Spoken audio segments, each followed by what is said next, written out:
friends, welcome to the very first episode of the Tabletop Tavern. You know what? This is a good sign. We're starting off strong. The Tabletop Tavern Maiden Voyage. My name is Jenny. I'm going to be DMing for everyone. With us we have Victoria Shaz, Ryan Lovegood, Pocket Pippin, and Adoa Deer. I am super stoked to welcome you to our world. So yeah, let's just start our story, why don't you? Fucking Christ. Oh my god, I am so on top of my shit today. 498 years after the conclusion of the Great War that tore our land of Kralin apart and watered its valleys in blood, the mass graves that once marred the land now fertilize the plentiful harvests of halflings, and the discarded swords and weapons that once littered the battlefields have long ago been melted down to be sold at dwarven markets. The painful memories of a war with no true winners are treated as nothing but fodder for the whimsical tales sung by human bards. And yet, the air in the cities, where Kralin's many races live in tenuous accord, is heavy with tension, while dark clouds gather above the mountain ridges of the north, and rumor holds that the southern sea has begun to belch the dead from her depths. Magic users, from the sorcerers who advise kings to small-town herbalists to city corner soothsayers, have felt a shift in the forces that bind them together, and even those without the gift can feel the change in the air, taste the electricity of ozone on their tongues. The wind brings change and a call to adventure. Our story begins in the capital city of Alos, where a bustling port gives way to a walled city of cobblestone and brick, ringed at its fringes by wooden shacks occupied by the city's peasantry. The city itself straddles the lines drawn between elf and human territory, and its cobbled streets bustle with people of all races and walks in life. Human beggars and down-on-their-luck wood elves sit beside each other on street corners, patiently awaiting the donations from the temple clerics who pass by as the sun sets. Halfling children chase after balls thrown by high elf compatriots, and well-to-do half-elves trade gossip behind the frosted glass of finery shops, where they trade more gold than most would see in their lifetime for dwarven-made trinkets. Along the road that leads from the docks, down a few dank and curving alleys, far from the gleaming bustle of the main market, sits the knock-kneed Ass, an aptly named inn made of ramshackle boards and rough-hewn stone. The sound of drunken laughter and rambunctious song drifts from one of the shattered windows at all hours. Its occupants having no place better to go, and nothing better to do than drink and fight the day away.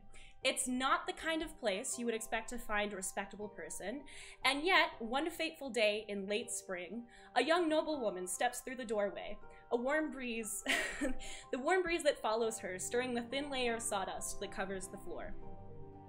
She casts a nervous glance at the revelry around her, and, taking a seat at one of the more empty tables, she orders 2 meads, as if she's expecting someone. The door to the inn opens, and she looks up expectantly, a look of disappointment crossing her face. The newcomer is not who she is looking for.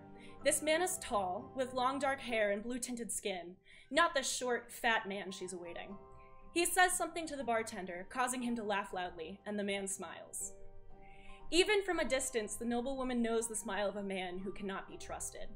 She places a protective hand on the heavy purse tied to her waist and casts a look to the figures at the end of the table, one of whom is draped in a moss-green hooded cloak that hides everything but leather-wrapped wrists and slender golden-brown hands, clutching a tankard of frothy ale. Seated across from them, though in a stiff and awkward manner that belies no camaraderie between the two, is an older woman, a halfling with tangled graying auburn hair arranged in a messy plait and dirt rubbed into the crow's feet around her eyes.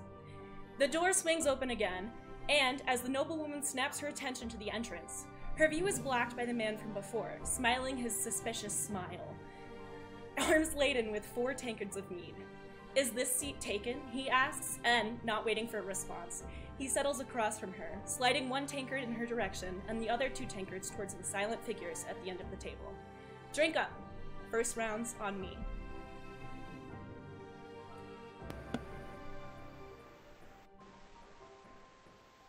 Are you talking to me? I don't know. You look like you might not belong here. Like you're not from here. Is that true? Oh, I'm from here. Born and raised. Really? Yes. I find that hard to believe. I don't need you to believe it. I am waiting for someone, though. Oh, really? I am. Is this a friend of yours? You could say that. They similar to you? A little bit sassy, maybe a little bit loudmouthed, one would say. Drink or not, Okay. it's not an invitation to pry, you know. I don't Ooh, think the lady wants to speak to you. Thank you. I agree. Oh, thank you both. What are your names? I'm Gris. Nice to Hi, meet you. Chris. Hello. I'm Ariadne. Hi, Ariadne. Nice to meet It's you lovely both. to meet you both. I'm Leon. I'm Galen. Not quite sure I asked. You know, didn't feel like I had to give you my name either, but formalities. I'm glad you did. Thank you for the ale. Much appreciated. You're welcome. I hope it True. suits your palate. Much Drink trust can always be gained suits back mine. with drinks. Trust me. Yes, yes. What brings you guys here tonight? I'm not here often. I am searching for someone. Well, something. Someone and something. I don't quite know at this point. I think we all feel a little that way sometimes. I think generally most people move about their day trying to find something. It's not a meant fair to be point. philosophical, necessarily. It's a fair point. But what about this gentleman?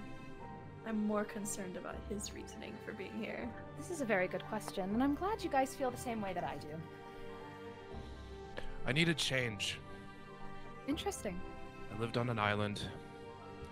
I,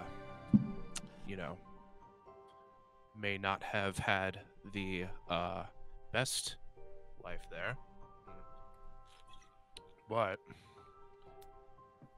I got bored. I needed change. My comrades and I had a little bit of a falling out, one might say. So I needed to find a way off my island, and I ended up here. I was gonna say, it seems like you found your way off your island. You're quite the I'm not observant one, wrong. aren't you? I have my moments. Hmm. She's being conversational. You don't have to be rude, you know. Thank you, Ariadne. You have a point. You have a point. But either way, I'm still curious about why you're here, Leon. I'm waiting for an appointment. And this is not the appointment you're seeking, I assume. I mean, I certainly wasn't planning on being here with you three. Didn't know you until a few moments ago. That's fair. That's fair. Although I quite like you guys so far. I'll hold my tongue for now. Well, most of you. Everyone sort of awkwardly sips at their mead, and in a lull in the conversation, the door to the inn swings open again. Could that be your appointment? Who are we looking at coming into the inn? Roll a perception check. Oh, shit. And so it First one. begins. First one. Good gun. Oh, God. Okay. Panic. Well, that's a 2. You can't see through this sort of haze of smoke that's starting to emanate from a group of men seated by the fire, who are all smoking some kind of strange dwarven weed of some sort. It's really pungent smoke. The most you can make out is a shape that's like sort of average height. Probably a person, but could be like someone's donkey that just sort of wandered into the tavern. Well, I'm not quite sure if it's the person I'm looking for, if I'm being honest. All Yeah, that there does- smoke. What does are they seem to doing? be- Is that what this place is usually like? I couldn't tell you even if I wanted to. Makes sense that a In- woman like you isn't used to a bunch of smoke, huh? I understand you're trying to speak down to me, however, you're correct in this instance. I try to avoid that kind of stuff. In an effort to lower the volume of this conversation around me, can I roll a perception check and see if I can see anything? Yes, go for it. 5.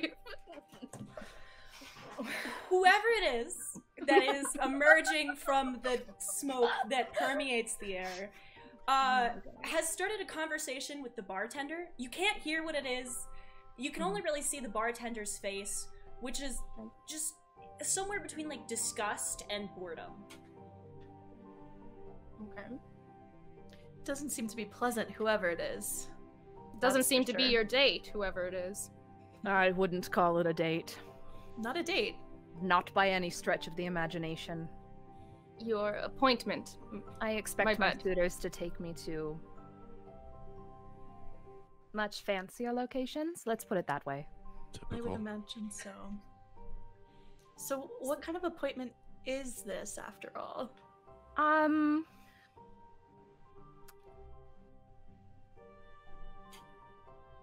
Leon is like considering whether or not to tell these guys.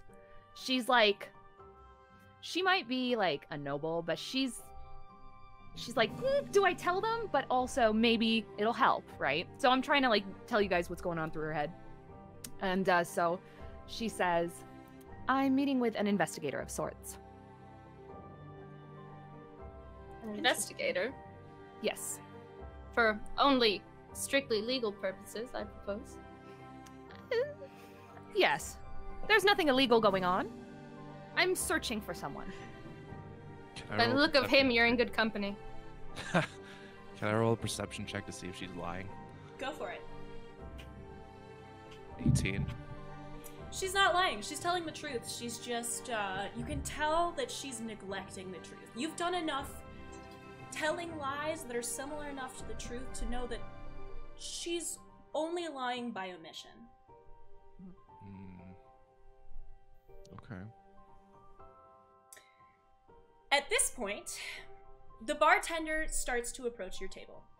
He's very tall, much taller than Leon originally realized. Galen, you would probably know this at this point. He's maybe 6'7" to 6'9", giant Oh my. man. And as he approaches through the smoke, you can make out small tusks emerging from his chin. It turns out that this man is, in fact, probably a half-orc. He looks a little too human to be a full orc. But as he approaches you, he is tailed by the figure from before, still kind of shrouded in smoke. And the bartender says, Ma'am, this, Yes? this man's been asking after you. And he does sort of this big, vague gesture and steps aside to reveal a short, squat, human man of maybe 45, 50 years of age. He's got watery eyes. It's hard to tell if it's from the smoke or if he's just kind of like that. He has hardly any hair left on his head, and he's sort of slicked it back with either grease that he's gotten from somewhere or his own oily skin. It's hard to tell. This is not a handsome man.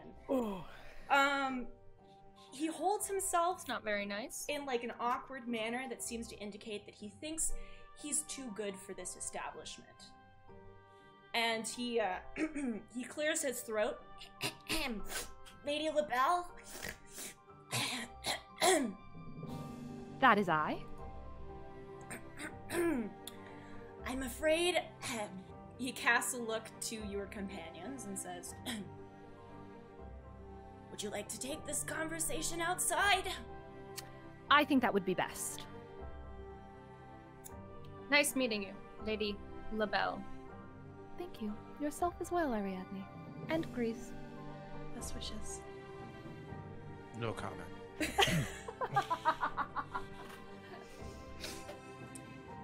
The man leads you, Leon, to the doorway, And in the doorway, he stops and looks up at you, and you realize that this man is maybe 5'6". He's shorter than you are by quite a bit. Lady LaBelle, I'm afraid I cannot find what you're looking for. And if Garen Reddleton cannot find what you're looking for, it is safe to say it does not exist, nor has it ever.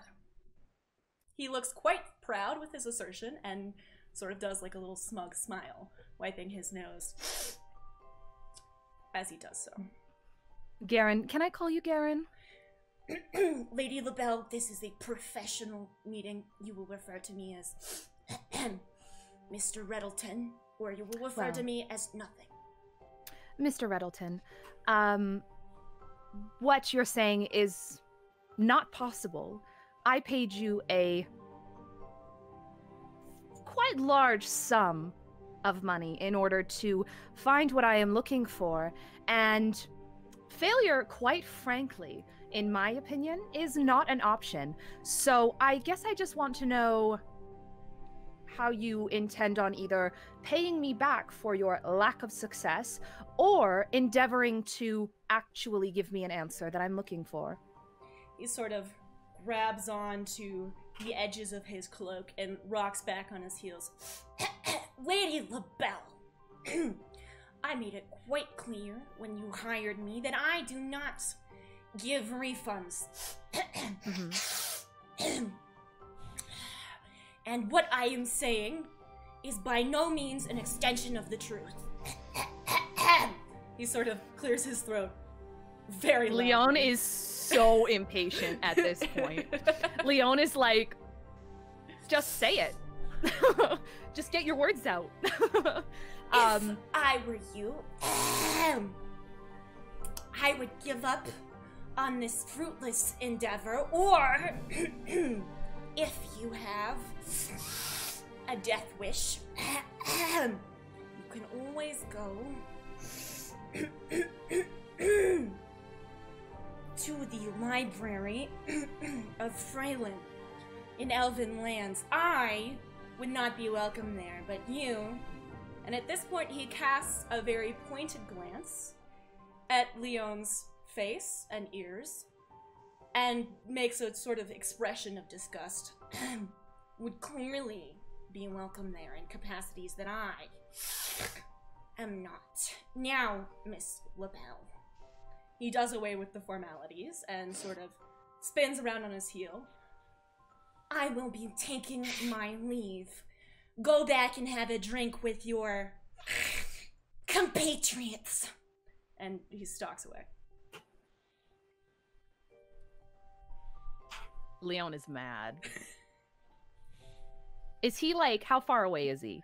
I mean, he's got little legs, but he's moving very quickly. So I would say at this point he's probably 45 feet away from you. Do her compatriots at the table hear anything? Roll a perception check. All right. I hope your roll's better than 18. mine. Right. Kate. Nat 9. 20. Oh, fuck me. 13.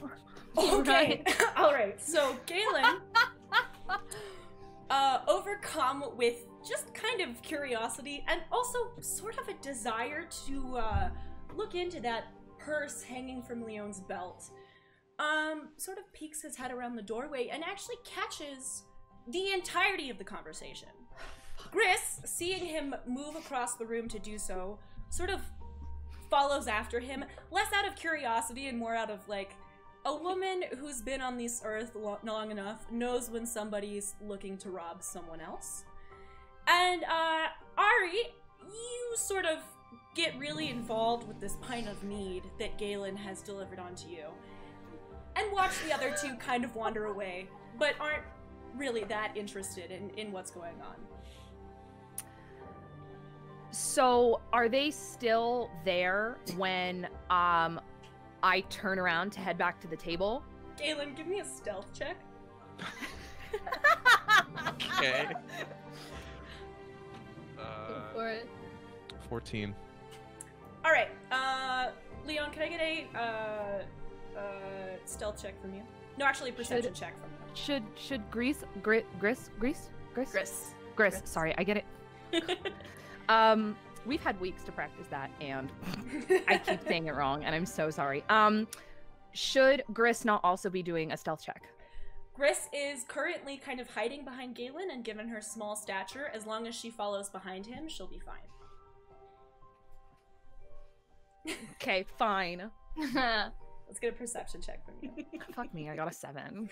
All right, so Galen sees Leon start to move and sort of shoves his way back into the bar to go sit down at the table where he was before, and Gris sort of almost walks next to him, having started behind him, so closer to the table. Galen is well seated by the time Leon makes her way back through the door. Gris is sort of like awkwardly vibing. You know, it almost looks like so I have a sense. Right. You have no idea Galen was there. Gris, you're like, did I see what I corner of the eye? Yes. Yeah. Okay. So Leon walks back over to the table and she takes back her seat. She just kind of looks at everyone. Not the news you'd hope for, I imagine. I assume the walls are paper thin here. Paper thin's a word you could potentially use. Okay. Only as paper thin as the people willing to take advantage of it. Listen, I was concerned for your safety, but right. I appreciate that. Is all I well? appreciate that, Gris. I wouldn't say well. Well is not the word I would use. So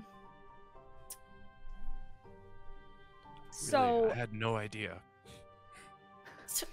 Be nice. It wasn't obvious at all. Suffice to say, it was very difficult to not set that man on fire. Quite a something was awry, obviously, within. Yes, I did not get the answer that I was looking for. I was hoping that this would be a little bit easier than it may end up being. Now, my question for you, Jenny, out of character. Should I be trying to, like, convince them to come with me at this point? Because this is what Leon is thinking right now. She's, like, seeing these guys as an opportunity to maybe help her get to where she needs to go. I mean, it's your story. Okay. So, just out of curiosity, how tied are you guys to this city? I'm just wondering. I have no ties to anywhere, truthfully. Bit of a nomad? Something like that. At this point, almost as if the universe knows, the men around the fire, smoking their pipes, seem to get very excited about something. There's a lot of talking, a lot of gesturing, almost kind of like yelling at each other, but it's not necessarily angry. And all of you overhear this because it's hard not to. It's a very crowded kind of tavern inn sort of situation. Yeah. And these guys, whatever they're smoking has made them very loud. All right, are you ready? Yep. Oh, as ready as I'll ever be. I'm telling you. One of them begins. Just last week, me and knife ears over here pulled 3 bodies from the harbor in one day. Drunks going for a swim isn't exactly news, Drellin. No, says the first man. But here's the wild part. One of them, when the clerics came to haul him off to the pyres, right, one of them sits straight up, like he was waking from some sort of dream. Could have sworn he was dead, too. Skin cold as ice, and we drug him up from the bottom of the harbor. Couldn't see his eyes through the silt. Must have been there 3 or 4 days. At this point, they all sort of get back into a shouting match about whether or not such a thing is possible. And the bar sort of returns to its normal level of din, with no voices really more elevated than the others. Did you all just hear what I heard? Did a body stood straight up? Is that That's- did I? I heard that correctly, right? Someone came back from the dead. Someone said they saw someone come back from the dead. Think horses, not zebras. You know. Good point. There's What a lot of magic? magic used here. It I could was have gonna just been say, a very, very good joke. That's hilarious. Oh my goodness. Frightening people is hilarious. Oh yeah, yeah. It's the best. You know, the reactions are so organic. Oh, Organic? Okay. Have you guys heard anything? I have to admit, I haven't been here long, and that's really concerning. I was gonna say mildly concerning, but actually that's really concerning. it's yeah, I would say it's quite concerning. Perhaps, It is only as concerning as the facts we have, and we don't have all the facts. but that is 3 dead people. 3 dead people, and one of them was raised? I know a lot of magic users, and necromancy is not something that we often delve into. You think necromancy? Ugh, I mean, they're Is it- talking about the dead rising. To me, that's the only logical assumption that one would make. At this no, you point, said one of the men from the fire comes stumbling over and Oh, boy. rests an arm sort of on Leon's shoulder. Hey there, beautiful. I heard you asking about Nifir's discovery. I want you to know, I think he's just making it all up so that girls like you would be more interested. And that kind of, he sort of feels your ear and goes, oh, I'm sorry. Anyways, who takes a nap at the bottom of the harbor, right? I'm telling you, it was some drunk guy who decided he could go for a swim. And that's it. At this point, he looks at his buddies and he goes, hey, do you guys want to go swimming? And can I sort pick of his pocket before he leaves? I roll a stealth check. 13. Fuck me. Hang on. I'm assuming knife ear is a slur. Yes. That's what I thought. Okay. So Leon is disgusted All at right. this point. First of all, Galen, you snag the purse from his belt, and it's got 3 copper pieces in it. Get More that than I had bread. yesterday. Get that bread. So, did the rest of the party notice that he snags the purse? Roll a perception check if you want to know. I was I gonna wanna say, know. would Leon notice because the 8. guy is leaning on her? Yes, Leon would notice. 17. So Leon looks at Galen and is just like What? saying, Ari "Are you fucking notices. kidding me with your eye with Yeah. her eyes?" Gris does not. It's not my business. Leon keeps her mouth shut though because she doesn't like this guy. So she sees Galen pick the pocket and is just like, "Mans was stroking my ear and leaning on me, and I'm feeling a little too polite to set him alight. So please, I'll allow it in this circumstance." Meanwhile, I feel like Gris is over here still fumbling over the concept of necromancy and trying to wrap her head around that one. So deep in thought and vaguely paying attention to the rest of the party. So Galen picks the pocket. Did the guy leave? So he and his buddies head out the door, presumably to go swimming in the same harbor that he's claiming other drunks drowned in. Yeah. Should we be concerned? All of what just happened with Galen aside. With Galen. Galen puts his feet up on the table and is like twiddling one of the copper pieces in between his fingers. He's like, what? I'm not saying I'm Gris, will you keep it on the down low if I say it? Yeah. Depends on what it is. Galen may have picked a pocket. Oh, that I knew His that. pockets? He was being awful. He touched you. He touched me without my consent. So, I'm not saying it's okay. It is most certainly not okay, Galen. However, I do feel like maybe I think we should follow them. Maybe shouldn't have done that though. I think We're not responsible for their poor decisions.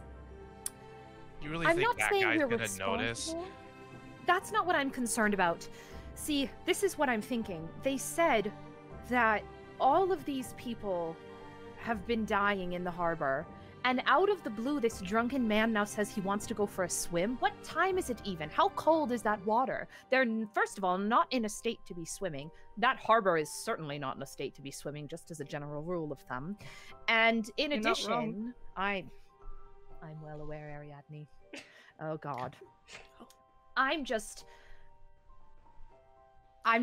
a bit Is your concerned. concern that his intentions are less than benevolent? I'm concerned that his intentions, I don't know. I'm hearing about necromancy. I'm thinking worst case scenarios. Is there some sort of spell on them? I'm sorry. I must interrupt. Yeah, absolutely.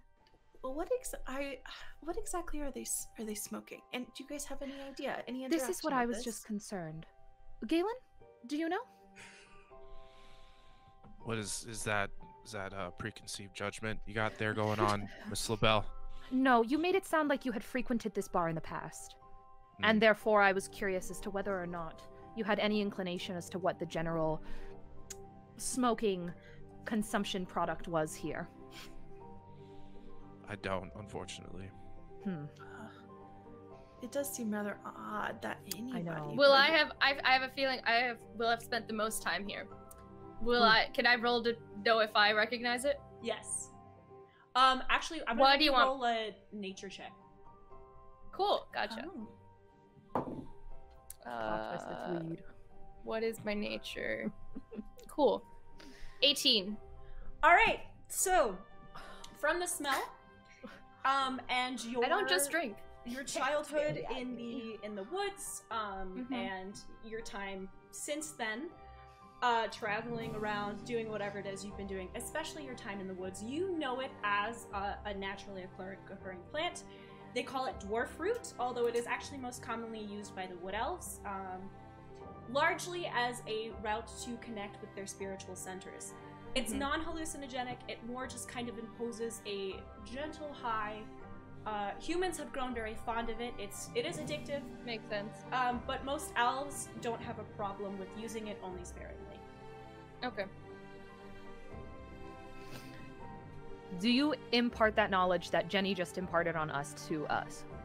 I do. Like, to you to us? Did you, like, Yeah. without having to regurgitate it, did we hear all of that as well? Right. No, yes.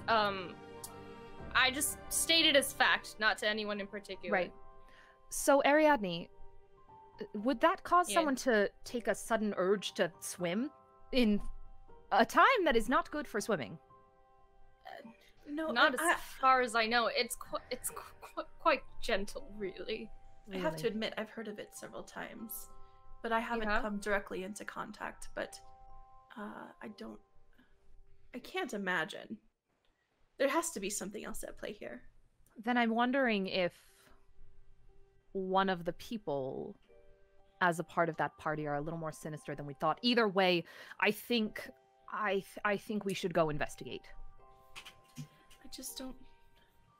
I know we just met, but we've witnessed something, and I personally feel if something happens, are we going to feel a certain obligation? I'm going to feel quite strange if it turns up the next morning and the heralds are singing about, you know, not singing, but stating about 3 people dying. I'm going to be like, oh, well, maybe I could have done something to help that. I just don't know that it's my business, truthfully. I mean, What's the matter? You're not up for a spot of adventure. adventure. Danger isn't adventurous. Well, I just. Sure it is. You can spare me the sanctimonious speech, though, Leon. It's not right that you should go alone. If you'll go, I'll go with you. Thank you, Ariadne. Gris? Galen?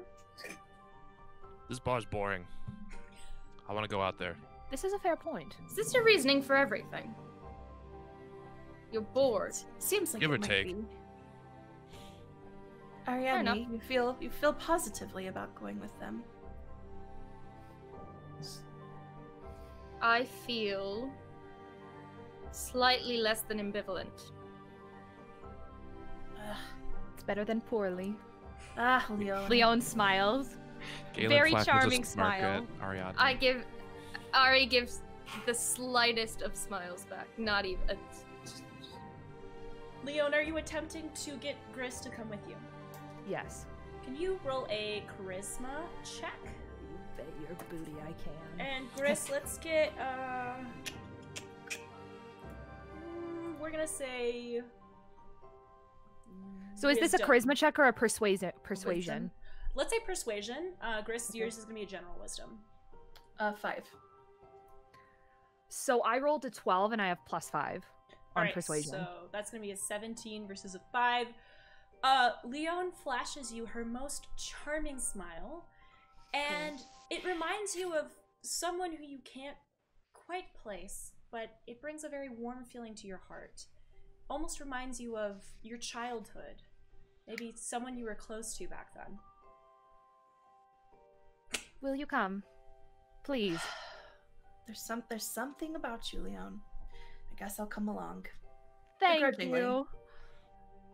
But nonetheless. Thank you. So then Leon stands up. Yeah. Because she's now successfully convinced Gris, and she's like on cloud 9, baby, let's go. Although she's a little hesitant, obviously, but she's like mostly on the high of like convincing someone to do something. Ariadne just gives a deep sigh and then just chugs the rest of her ale up there. Galen rolls his eyes because he can't believe that someone would be so excited about convincing another person. Gris is still a little hesitant, very unsure. Keep in mind she is slightly older than the rest of this party and feeling a little bit like she's been drug into something that she's very concerned about. So The party all stands and walks towards the door. Leon kind of leading the way, Galen close behind, Ariadne and Gris a little bit further behind. Gris obviously the furthest behind. Little legs also pretty begrudging. As they walk out the door, the bartender. I make an effort to keep pace with Gris. Yes, go for it. Oh! As you are all leaving, the bartender sticks his head out around the corner of the doorway and yells, "Wait! You! Knife ears!" At which point, Leon and Ari turn around, and he sort of points at Ari and goes, "Your tab?" Leon immediately steps in front of Ari. She doesn't want any sort of like frustration or problems or chaos right now. She's also pissed that he used the term knife ears. She looks at him and says, "What is the amount of the tab?" He sort of furrows his brow and is like, 2 silver pieces.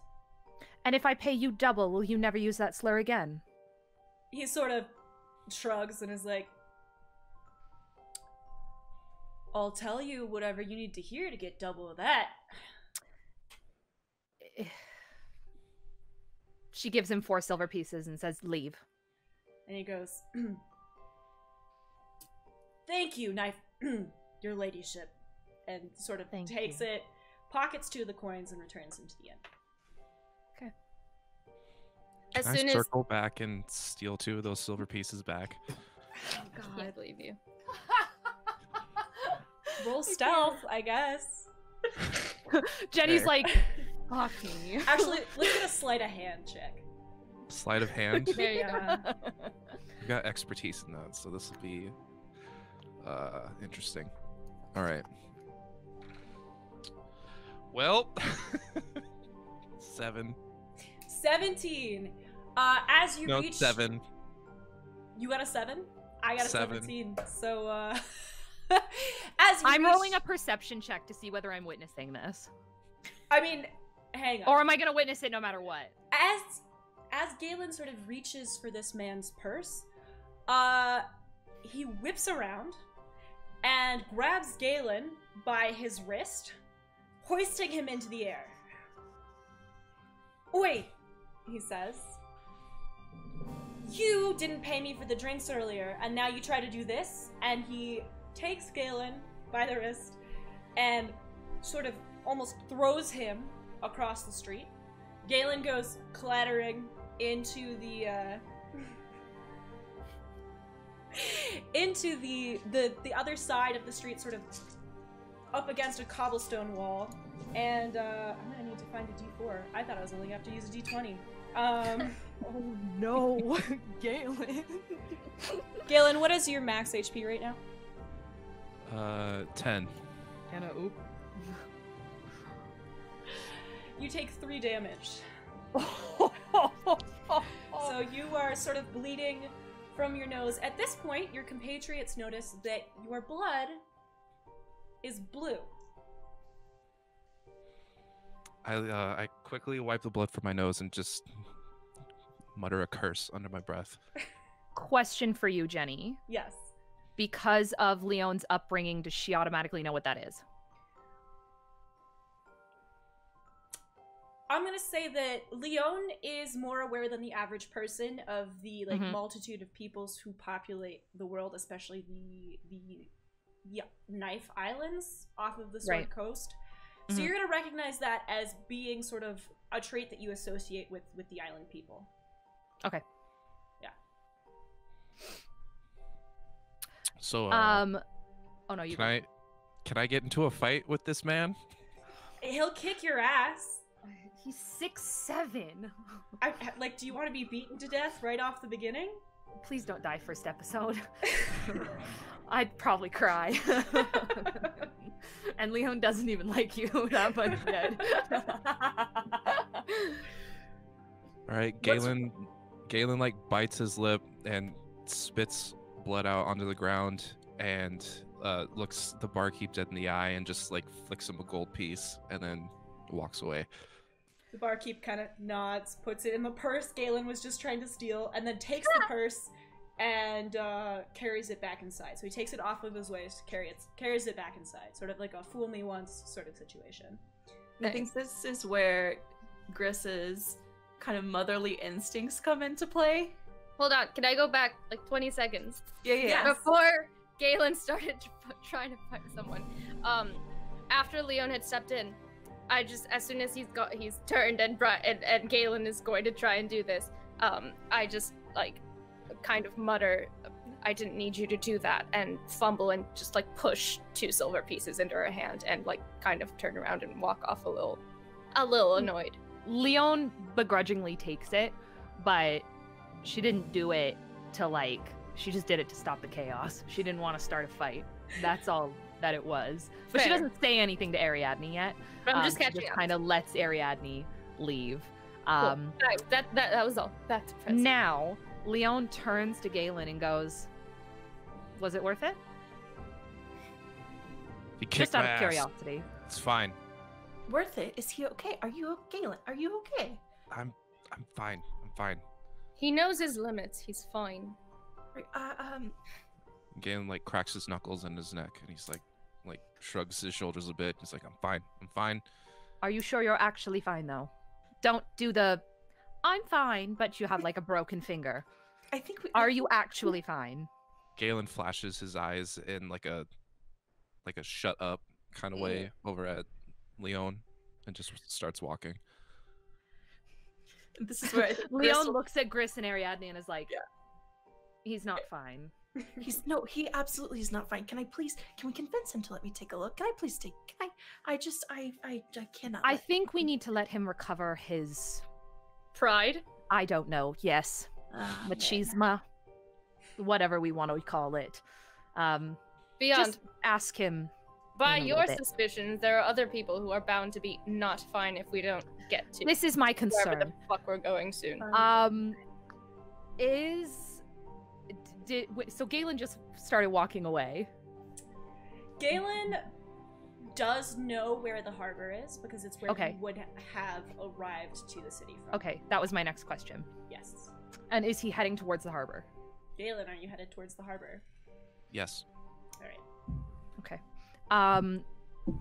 Leon, looks to Gris and Ariadne and says, Galen's heading the right direction. He's going towards the harbor.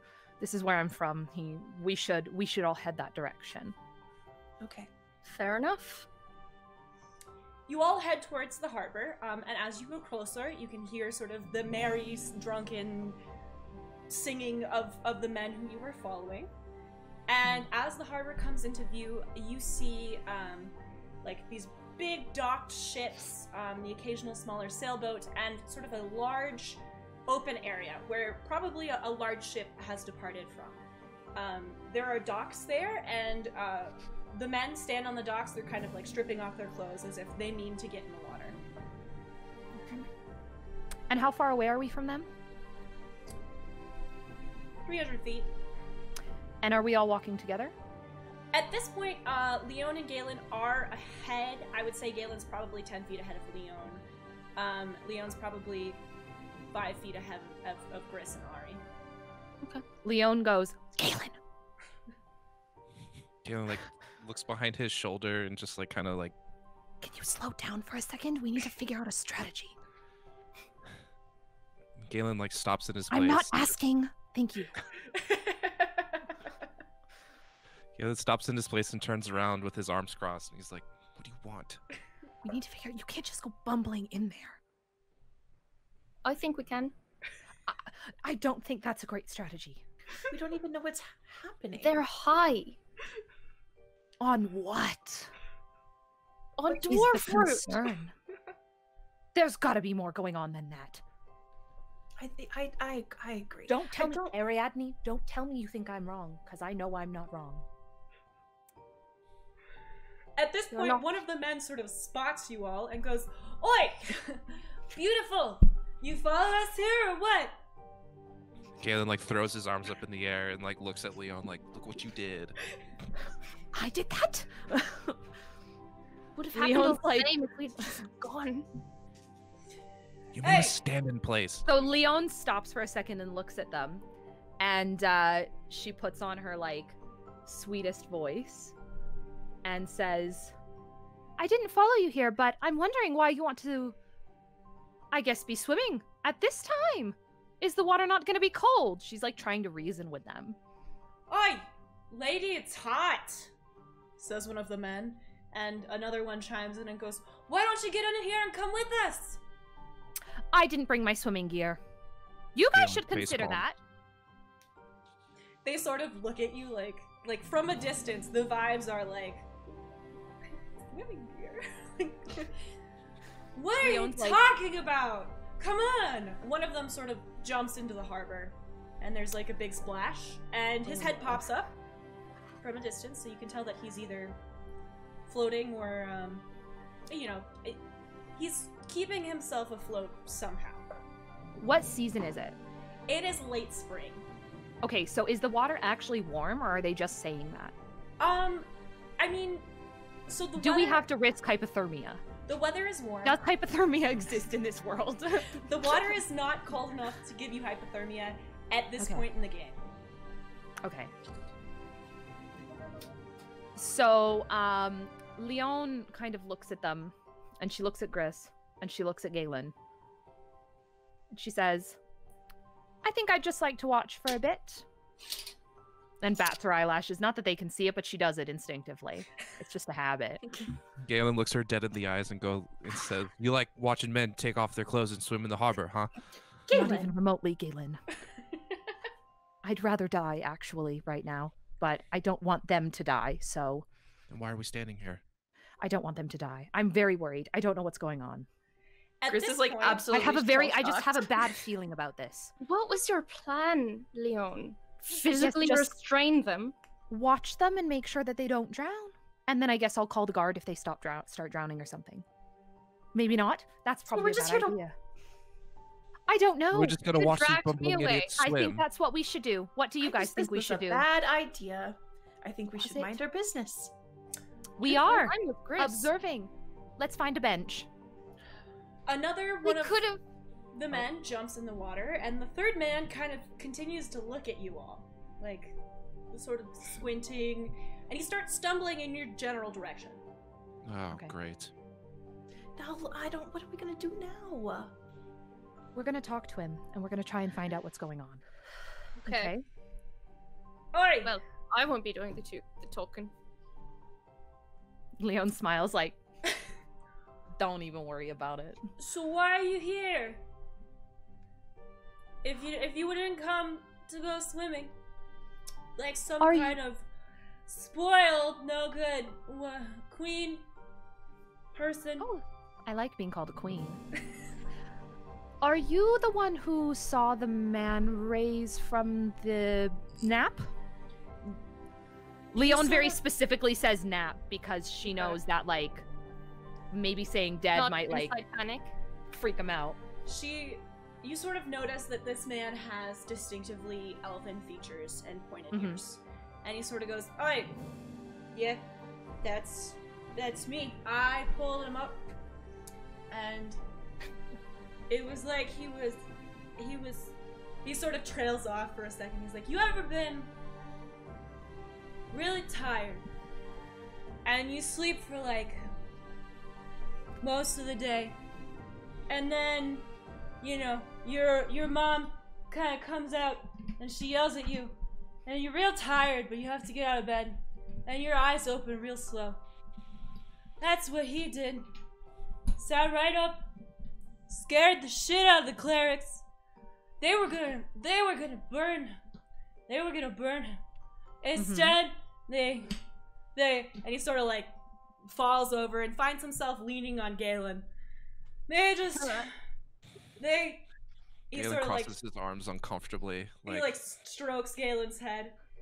They took him to the temple of the one Galen for takes the- one of his feet Do and I swings know? it back and Do I kicks his can foot I from know which underneath one? him. Yeah. Do I the know which man- temple they're talking about? No, the man falls backwards and sort of like throws his arms up in the air, and he's like, "The one with the dead people." And at that point, just totally starts fucking snoring. He is out. Now, Leon knows where this is, correct? Or does she not? Okay, Because so this is her city. You would know that all of the temples are outside of the city walls. Okay. Yeah. Okay. So he's dead asleep. Yeah, this man is asleep. Leon kind of like looks over him and like gently kicks his side with her high-heeled thigh-high boot, just so you're all aware. I really need to drive the outfit home. It's very important to Leon. Okay. She gently kicks his side and goes, I don't think we're getting anything else out of him. However, Yeah, you think. that's strange. Why would the clerics still have him? If Galen there's nothing squats else down. going on. And starts patting his pockets to like see if he has anything. This man has nothing. Leon aggressively rolls her eyes and looks at Gris and Ariadne and says, this is is weird. Why? So he brings him out of the bay. The man has drowned. He comes back to life and the clerics take him and they still have him? It's strange. I'll give you That's that. not right. Something's wrong. Now I'm convinced. I agree. There's no way this what? makes any sense. Clerics they can't just keep people. They can't just keep people. They're not the guard. It's not prison. I think It's a they can do temple. whatever they want. Can they? Should they? Not on Maybe my they watch. shouldn't. But But they why? can. But why? But why would they? That's why my would you question. keep someone? I was You were already convinced. concerned. You were convinced something was happening, and now you have proof of it. What more do you want? I like that we have proof of it, but now we need to do something about it. What would you like to do about it, miss? I think we should go speak to the clerics, and also its lady. Whatever. She said it's lady, didn't she? Lady. Thank you, Ariadne. Galen rolls Thank his you, eyes. Galen. Leon gently like flicks her hair and is like, good. I think at this point, like, Gris is fully on board. Like, she's above and beyond confused about why the clerics would keep somebody, and like has enough evidence that now she's like full throttle adventure mode and ready to go. So she'll turn to Leon and say, lead the way. I'm like, let's figure this out. Perfect. Thank you, Gris. Galen and Ariadne? Galen just like mutters under his breath, like, fucking nobles. It's like, all right, I guess we're going to the cleric. Ari just makes like a non-committal. Okay, so Great. Leon, knowing the town, sort of like the back of her hand, goes to lead them towards the exit. There are only two ways to enter the town, either through the port, where you are now, or through the main gates, which are all the way across town. Luckily for you, it's still just before sunrise at this point. You were out very late at night. This was a suspicious sort of interaction that Leon had been planning. I don't know what the rest of you were doing there. You're just kind of shady people. And you go to cross the city. It should just be a straight shot. There is a road that leads directly from the port to the main gate, which is very convenient for traveling merchants, or in this case, an odd group of unexpected companions. Okay, so we get to the. How long does it take us to get to the entrance of the city? By the time that you get to the main gates, the sun is rising. Okay. And how far from the gates of the city is the temple where the clerics are? That Leon knows where the clerics are. Okay, so you begin to walk down the road as a group. It's sort of this weird, awkward silence. You still don't really know each other that well. There's beginning to be an established dynamic, but it's still very tense, you know? Yeah. Any conversation that exists is going to be basically Leon giving a sort of tour guide experience, you know? On the left is this, on the right is this. You exit the main gates. The main road that you know of leads out of town and will eventually, as Leon knows, end in a fork that will take you to either Elven or human territory. About a half-mile down this road, well before the fork, is a well-worn white path. It's a footpath. It sort of encourages people to walk in single file.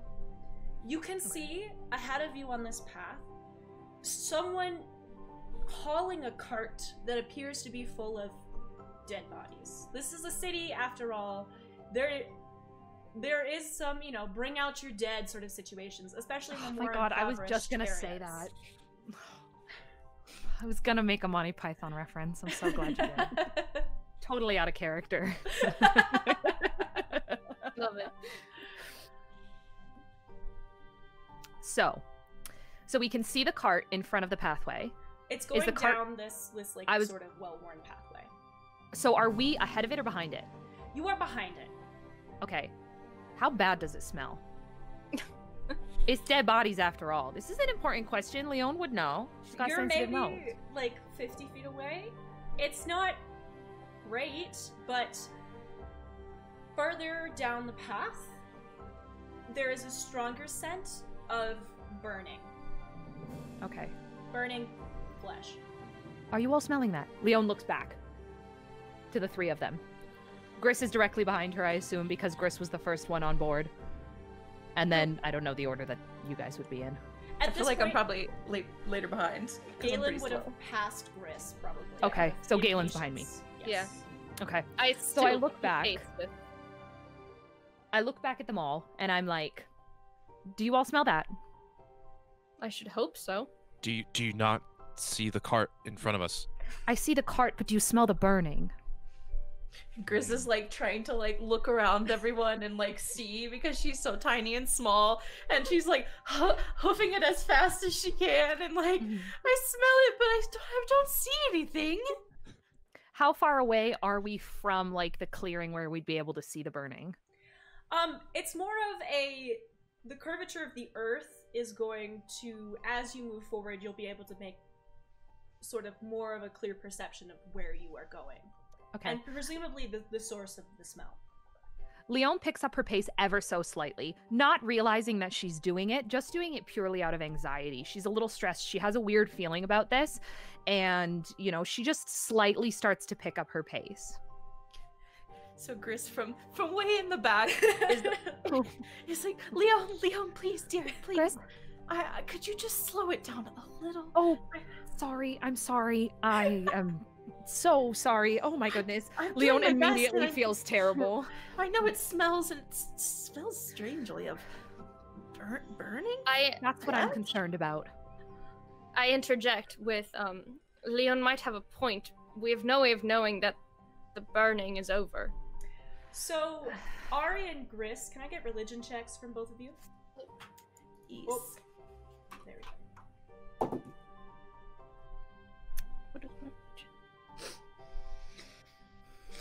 It's a 17. Plus 1, 2. So, Gris, Guys, our you first critical have failure. literally no familiarity with the practices of anyone but druids in relation to their treatment of the dead. Ari, you actually recognize this smell as being the pyres of Kalevmor, Okay. the god of funerals.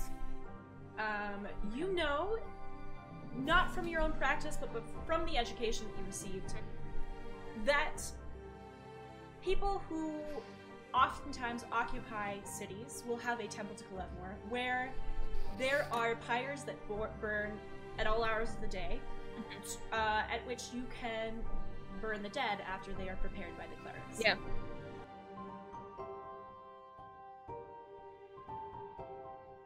So, Ariadne had just told us that this was like a tradition with these clerics. They burn the bodies, and Leon is sitting there, and she just looks at Ariadne and goes,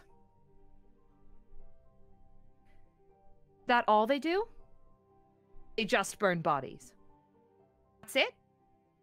Yes, it's as much of a religion as it is a public service.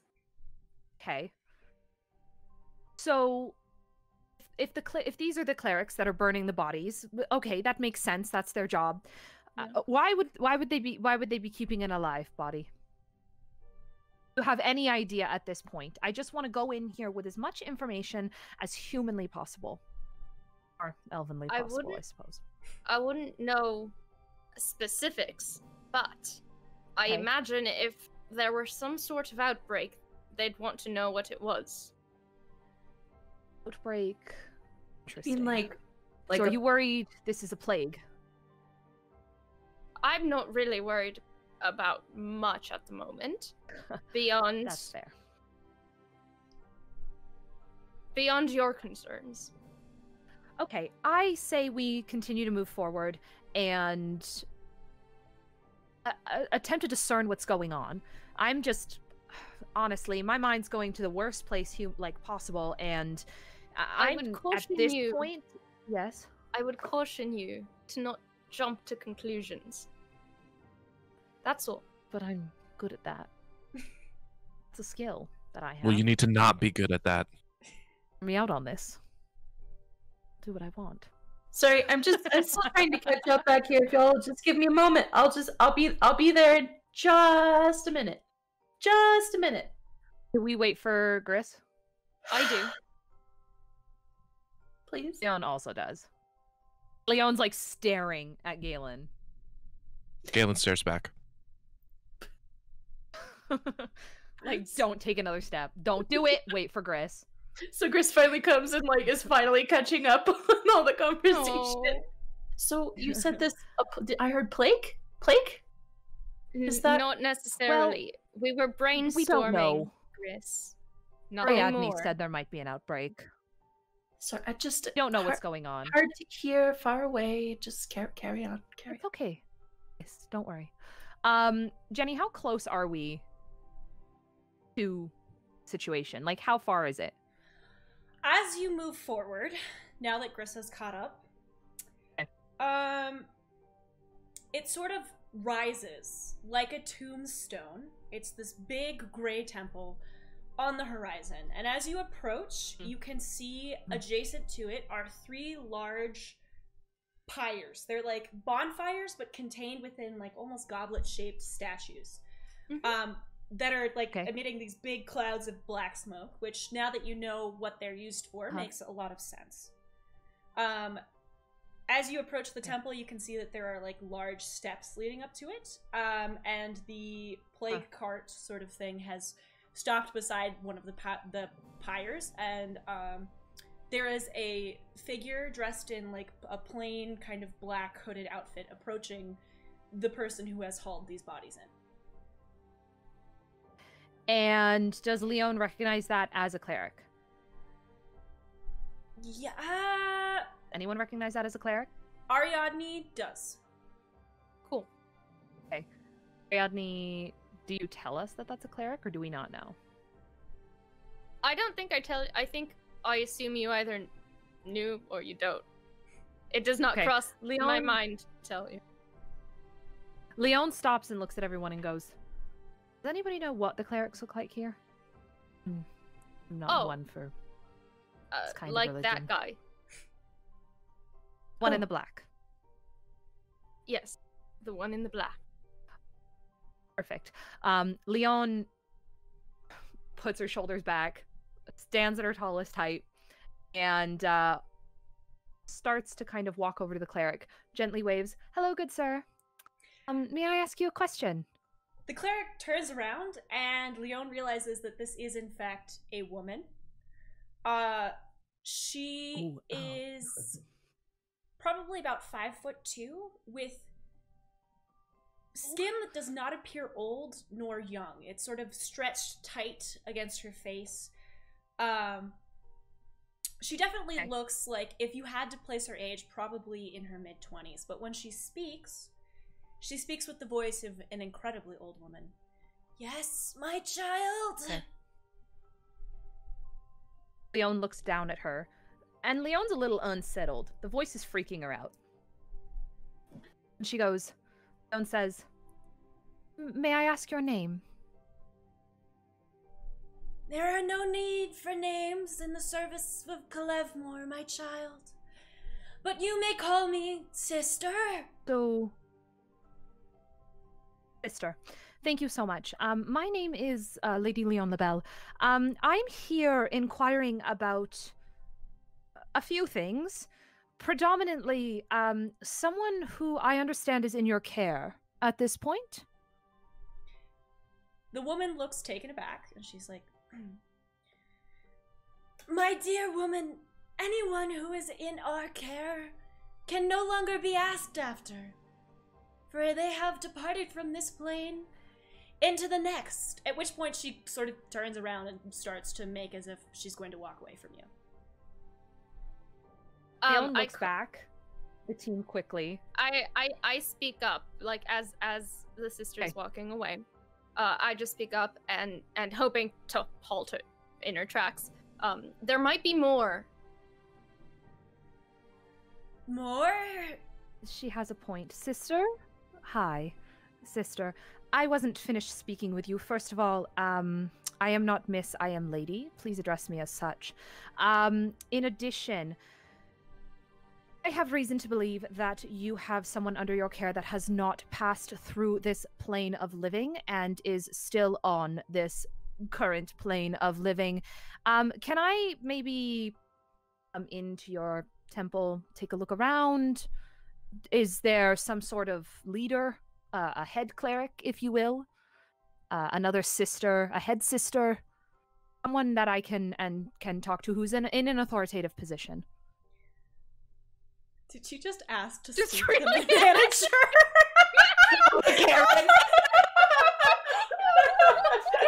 I did, in fact, just ask for the manager. Galen like crosses his arms and like throws his head back. Like, did this woman literally just do this? Like, Leon's have a looking look at them like, Yeah. doing what I need to do, y'all. Like, you wouldn't do it. I did it. Let's go. I just didn't say that. That's how she's looking at them. Like, Galen Do you just have a starts better tapping his foot.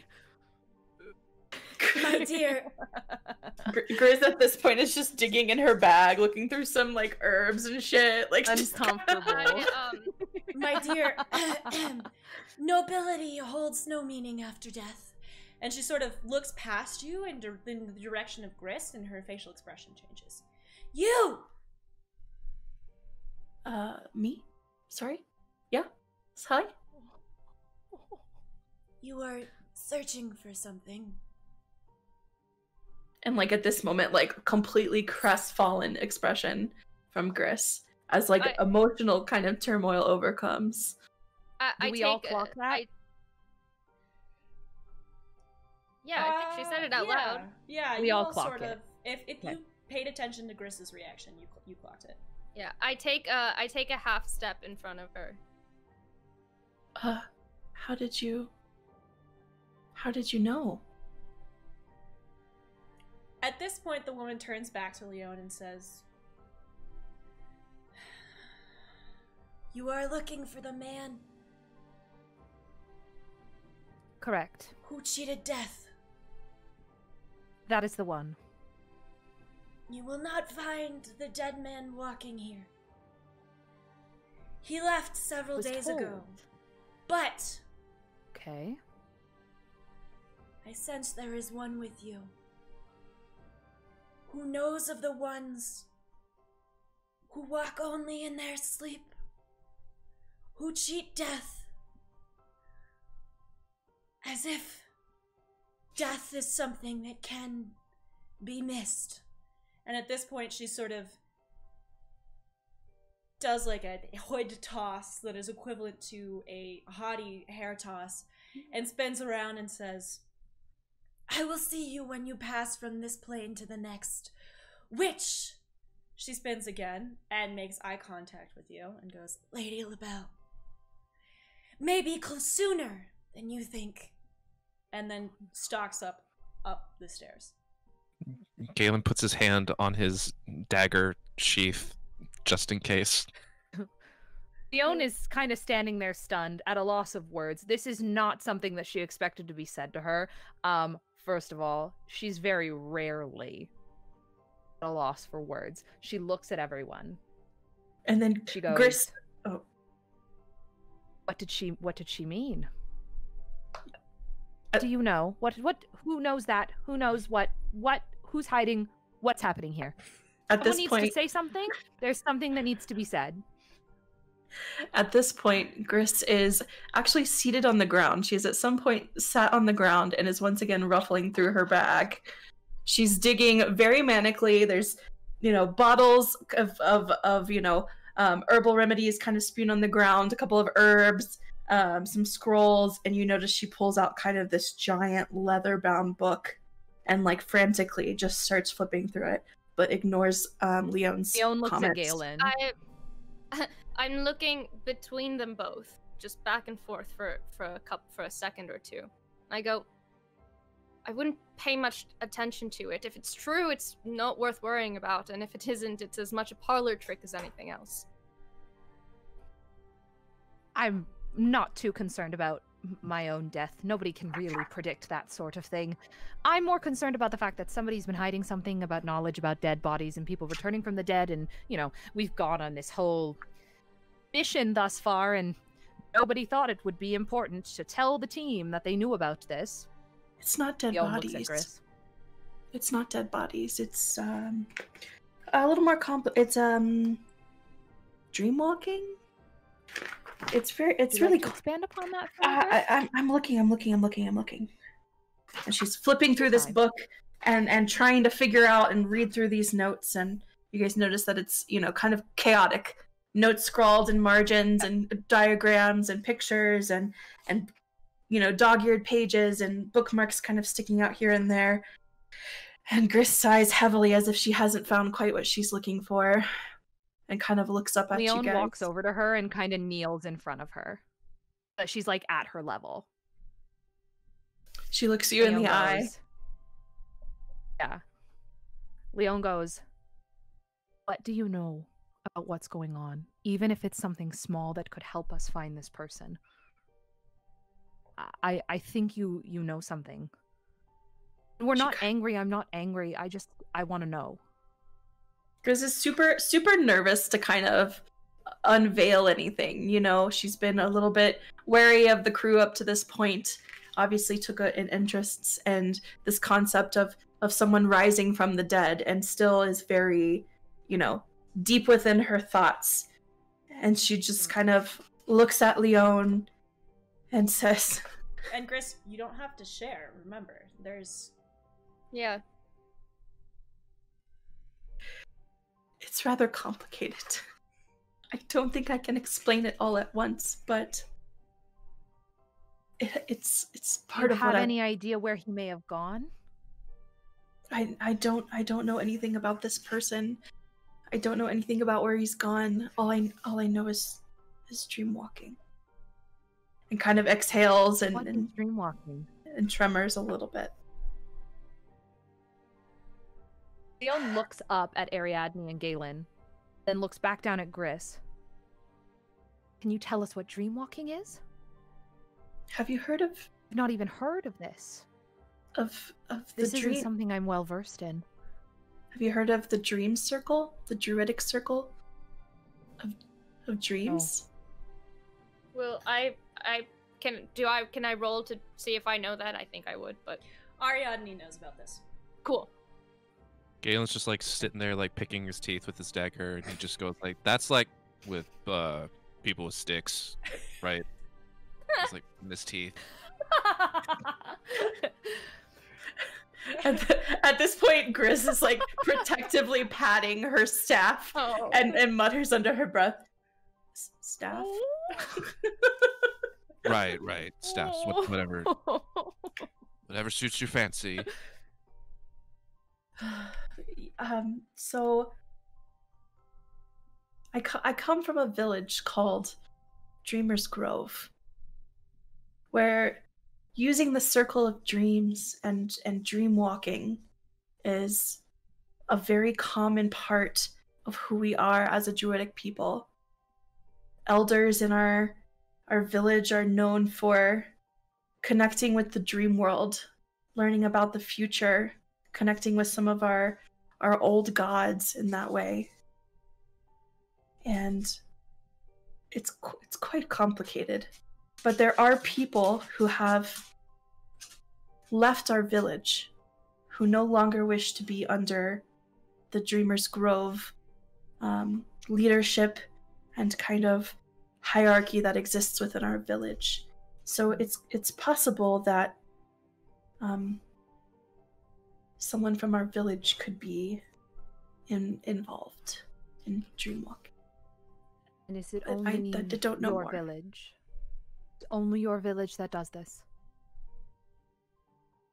There are some odds and ends and groups here and there that participate in dreamwalking, but it is largely a druidic circle, and particularly sought after and practiced within Dreamer's Grove. Yes. Okay, so Leon, I feel like, and Jenny, tell me if this isn't correct. I feel like Leon can sense that, like, just inherently, that Gris isn't telling the whole story. Let's get a perception check. Do I need to roll a perception check for that? Okay. That is a 9. Then You just sort of... my perception. And then a +2, so that's 11. You believe her. Yeah, you're sort of like, okay, so like, Gris is shocked because maybe she knows this person, something like that. Right. Yeah. That's about all you've gotten from this. Okay. Maybe you So notice that Leon she's says, a little emotionally distressed beyond a point that might be normal for such a scenario. Right. So Leon is clocked. There's probably something going on. It doesn't know what, and Gris is telling the truth in her mind for all intents and purposes. Okay. So Leon then says, she directs this to Gris at first, and then looks up at Galen and looks up at Ariadne, and goes, "You were a person, potentially from a druidic circle, who Ground, raised from the dead, was kept by clerics and then left. Where would you go? Let's have a Yeah. religion check from Ari. 2 moments. Really.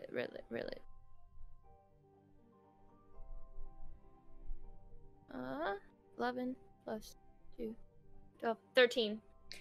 So you can't really answer that question, but you do know, having known of the Druidic Circle of Dreamers, you do know that those who are looking for answers on maybe the ways that sex work would potentially be trying to find a large source of information, maybe a library or something similar. Interesting. Nice. So as I'm thinking about the question, I realize I don't know the answer, but I say, well, I truly don't know, but there are always places to find out. And I think Leone would clock this as an opportunity to get something that she's looking for as well. So she, like, I feel like Leone gets that Ariadne is saying, like, let's go and do some digging. The library. Do I need to roll a perception check for that? No, I have a question. Does Ari know how to read? Yes. Okay, sorry. Question on Valid. literacy. Yeah. Okay. No, yeah. They did, yeah. So If you can tell, you can tell. But So it was very Leone- much just a statement of fact. I was like, I guess if you're going to the library, I'll come And- with. But I'm not going what's to the put city the name idea that in we're your in head. called again? What? The city that you're What's currently the in? city named again? You are in Alas. Okay, and okay. So, and how far away is Freylin? Freylin, you could probably curiosity. get there on foot in about a day. You know, you might have to do like half a day of traveling and then a long rest and then another day of traveling or another half day of traveling. And does the big what's it called? Does the what's the word I'm looking for? Does the city we're in currently have a library, or does only Freylin have the library? Alas has a library. However, Freylin houses... But it's small? Yeah, Freylin houses the primary, like, elven institution of learning. Okay. So Leone stands up and looks at the group and says, I think we need some more information. I think we need more information than we have currently. About a day away, there's a city called Freylin. And I personally, has Leone been to that library before? No. No. I personally have had friends who have gone to that library, and it's a repository of knowledge. I feel like we'd be able to glean a lot of what we were looking for, at least a little bit, something, anything, from this library. Leo, About a day away. The clerics don't seem to have been that concerned. Why are you? Leone looks at Gris and says, "Are you concerned, Gris? Is this something you want to investigate?" I think we should find this Seems like man. you're concerned. I think we should. I That's think we should why. find this man. Leone looks at Ariadne and says, "Something seemed wrong to me from the beginning, and now it's even more clear to me that we need to figure out as much as we can to find this individual. It is not normal to be raised from the dead. There is something going on here, and I just think we'll be able to get the information that we're looking for at the Library of Freylin. Very well. At least something." You don't think we should check the one here first? Zolstar Resources? No, it's like 3 stacks. It's all merchant books. It's not valuable, trust me. I have I'll been learn from there. this It's bad. valuable, but It's I understand your point. No, not this one. Trust me. I've read almost every book in that library. It's not many. It's not a lot. Really. Galen's over Believe here, me on like, this one. the nerds are talking about libraries. At this point, Galen's just like drawing it in the dirt on the footpath, like with his. So Leon looks at Galen and goes, "Are you in?" Yeah, why not? Right. Leon reaches her hand down to Gris. Help her up. Gris, take it. Gris takes it, and at this point has packed away everything and is kind of clutching that journal tightly to her chest. And says, "Thank you, Leon. I appreciate it." You're welcome. Let's go to Freylin. All right. So you travel back down the well-worn white footpath, and you come back to the main road. At this point, the sun has risen. It is officially daytime. There's merchant carts traveling along the road, people on horseback, people walking. This is, after all, the capital city. There's a lot of traffic kind of going in and out. Okay. You pass by some guards. Galen sort of looks furtively over at them, but they don't seem to pay any notice to any of you. And you continue down the road to where it splits off in two directions. One direction heads towards Freylin, the other deep into human territory. Okay. You follow the road towards Freylin, and almost immediately the woods get thicker. There are trees that line the space along the road. Long gone are kind of the downtrodden people who have built sort of ramshackle homes along the outside of the city. It is now, you are in a forest. The vibe sort of changes, so to speak. This is the kind of place where a human would not be welcome. You can almost feel the eyes watching you from the trees, but at least two of you are at home here. One of you would be perceived as an elf, and the last person, frankly, just doesn't give a shit what other people think. As you travel down this road, the sun rises in the sky until it's about noon, and you find yourselves pretty much exhausted. There are clearings along the road every once in a while, presumably from logging or even just naturally occurring, that would make good campsites, which you are all becoming fairly exhausted. Even those of you with long legs have fallen behind to Gris's normal pace, and she, who has been struggling to keep up with people all day, is fairly far behind the group. No. Can I... Is that something that would be obvious, or should I roll a perception check to notice Gris falling behind? I would imagine that Gris might pipe up and say something. Yeah. Okay. So, Gris, having been so behind the group at this point, has got distracted being in kind of a wooded area and has noticed a couple of herbs that she finds familiar, maybe a few mushrooms, things like that.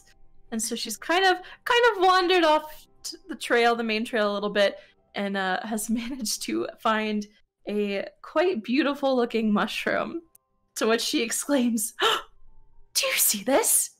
And she kind of calls out to Ariadne, "Ariadne, have you seen this? It's quite beautiful. Don't you think this is a beautiful specimen?" She kind of holds up this massive, like, entanglement of mushrooms, and they kind of appear to be like some sort of oyster mushrooms, kind of this nice little conglomerate, and she's like happily kind of showing off her prize to Ariadne. I'm just smiling very, very endearingly, and just like absolutely entertaining this excitement. Just going like, yes, they're wonderful. I'm sure they'll be very tasty. At this point, Gris kind Leon of is looking at the mushroom like, And I think Gris, being really proud, is kind of presenting it over to Leon and trying to present it to Galen and just kind of trying to show everyone her prize, because obviously this is something she holds very near and dear, and you know, coming from a druidic background, she's over the top about any sort of herbs and particularly fond of mushrooms for some reason. So, Leon says, There was one dish that my family always made well, the family chef, and it involved mushrooms and it was delicious. Oh, I love that. I love that. We can't promise only this will thing be Leon like can your find to family relate. chef, Leon. And Okay. so Galen has has had run-ins with controlled substances, if you will, in his criminal past. Is this a psychedelic mushroom? Can I roll a perception check on that, or? I mean, What? go for it. Yeah, roll a perception check. Okay. Chris, what do you think? It's like I was like, I can tell you. Gris is like, I know. You could have So asked. 17 plus 3, 20. Galen reaches over and grabs a little piece off the mushroom, takes a bite of it, and spits it out and goes, "That's just a regular mushroom." Isn't it wonderful? This is one of the most tasty of the bunch. Always my favorite. Always Reese's favorite too. And she kind of mumbles and kind of falls off and then kind of turns around and starts putting this kind of conglomerate of mushrooms into her bag and is kind of crestfallen once more. And just Leon kind of, hearing this doesn't say anything about it because she can see how crestfallen Gris is, but like logs that name to memory. Goes, what's that? Wonder. so Gris kind of Doesn't say anything. holding her satchel kind of looks over to Leon. So what's next? We could push through, but I feel like we're too tired at this point. We were up all night. We were pestered by men wanting to go swimming. We swam. That's how tired I am. We went all the way to a church just to be told, ahaha, he left. And now we're heading to a city. I feel like we should rest. We need to set up camp. Maybe you can cook that mushroom for us, Gris? Does anybody know how to make a fire? I'm not disagreeing with you, Leon, but I would like to note all of those are kind of your fault. I'm not saying they're not. Take the blame, it's fine. Galen mutters under his breath, "That must be a first." Oh, that's Leon's reaction. I have a out of character question for Jenny. Go for it. So at this point, one of my cantrips is to create a fire. Hell yeah. So I can create bonfire. So can I go ahead and do that thing?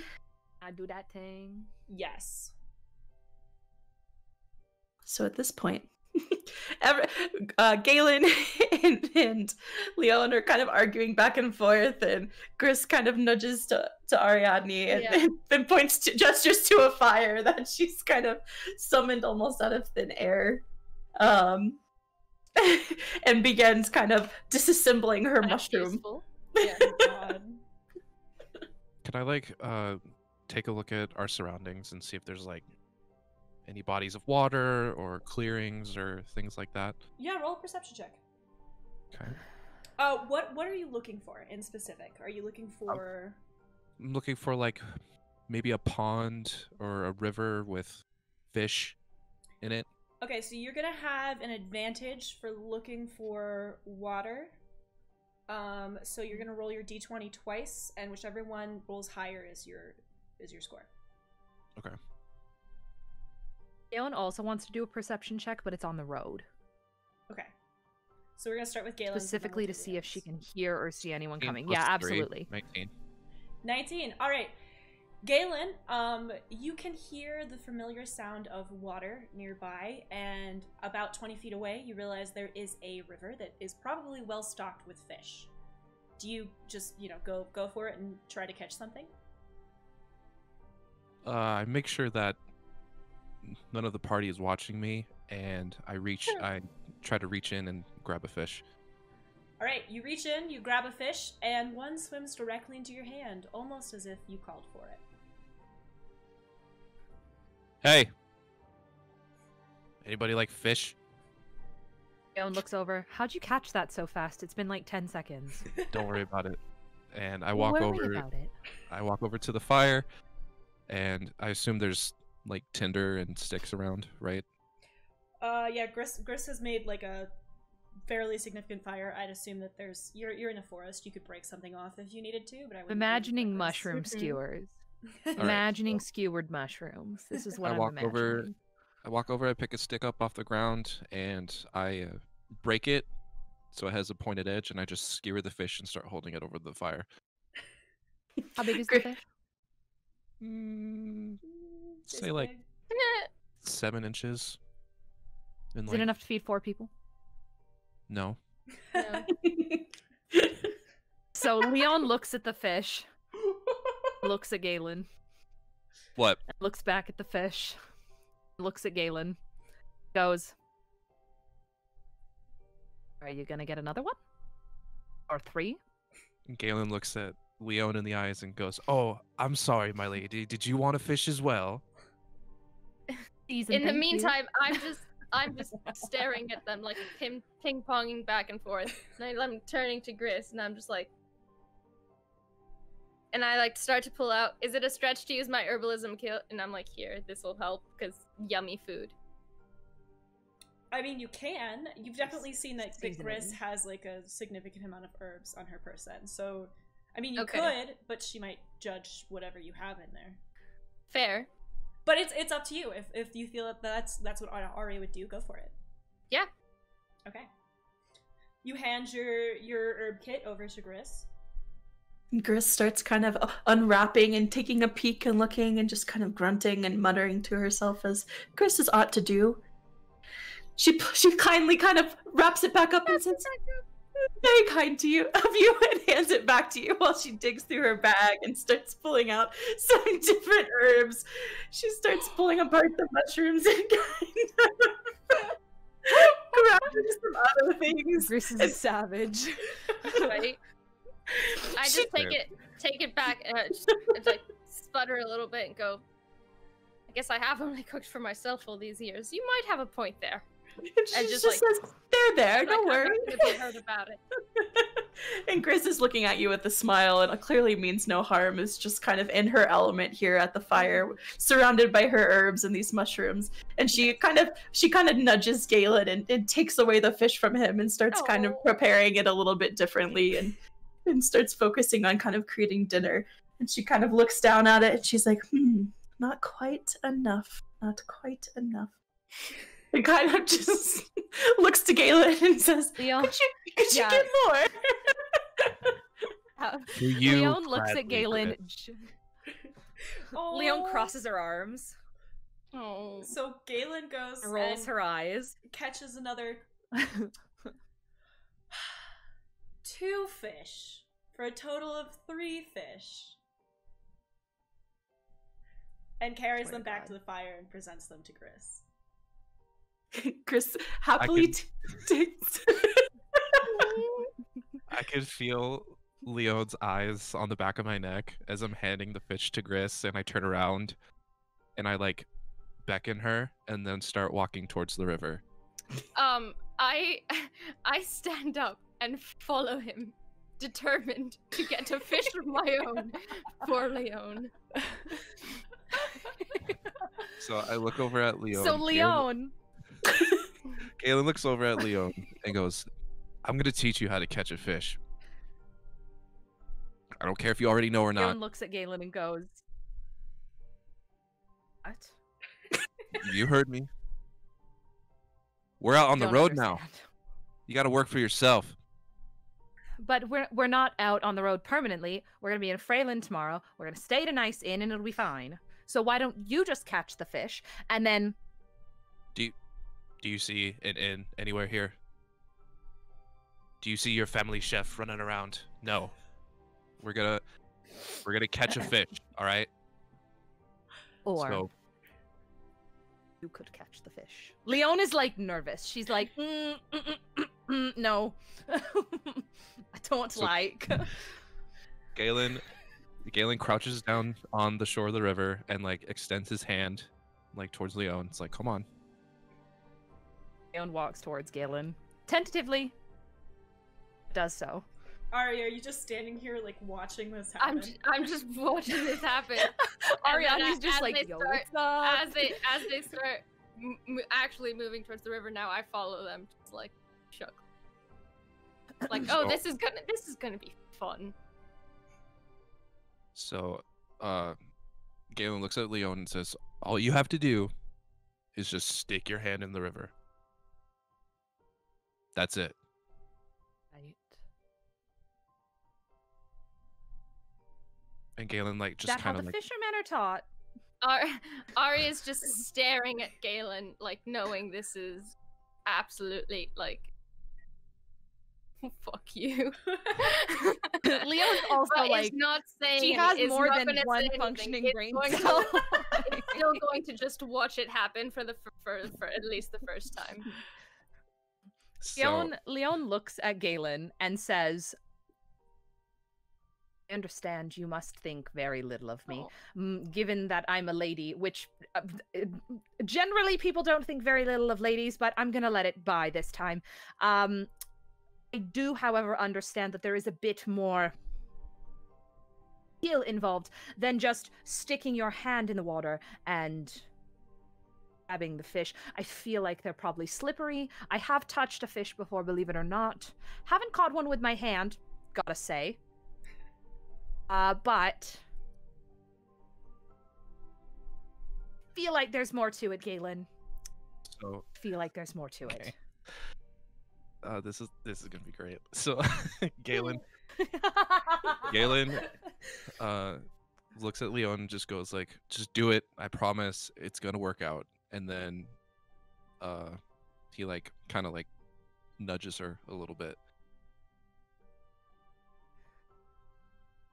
Leon gently takes her hand, just dips it in the water, and doesn't look away from Galen.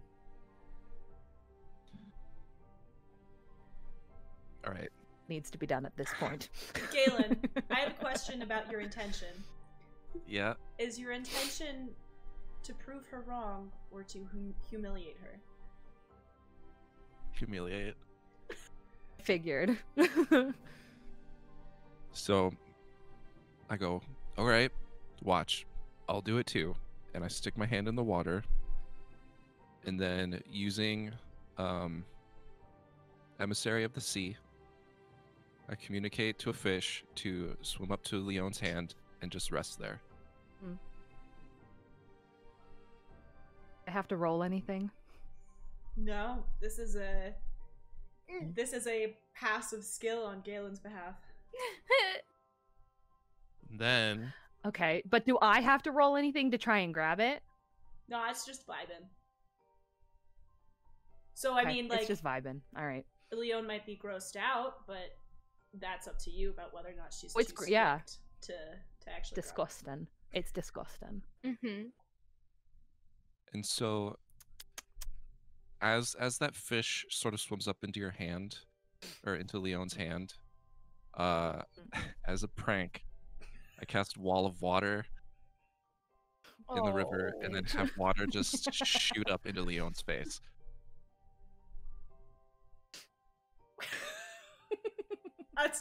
That is a cantrip, so.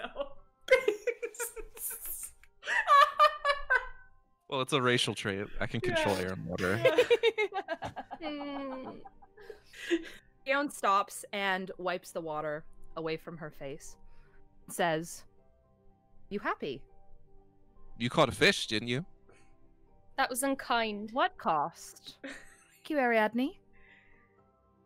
Leon is not letting on that she's bothered whatsoever.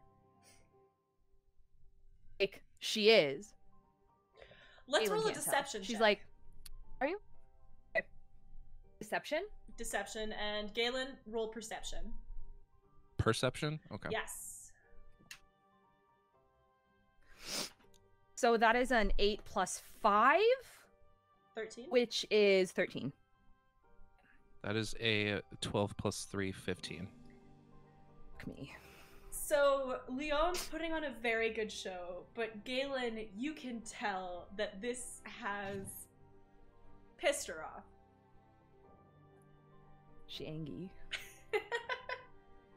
Galen reaches into the water, grabs another fish, and just happily walks back over to the bonfire.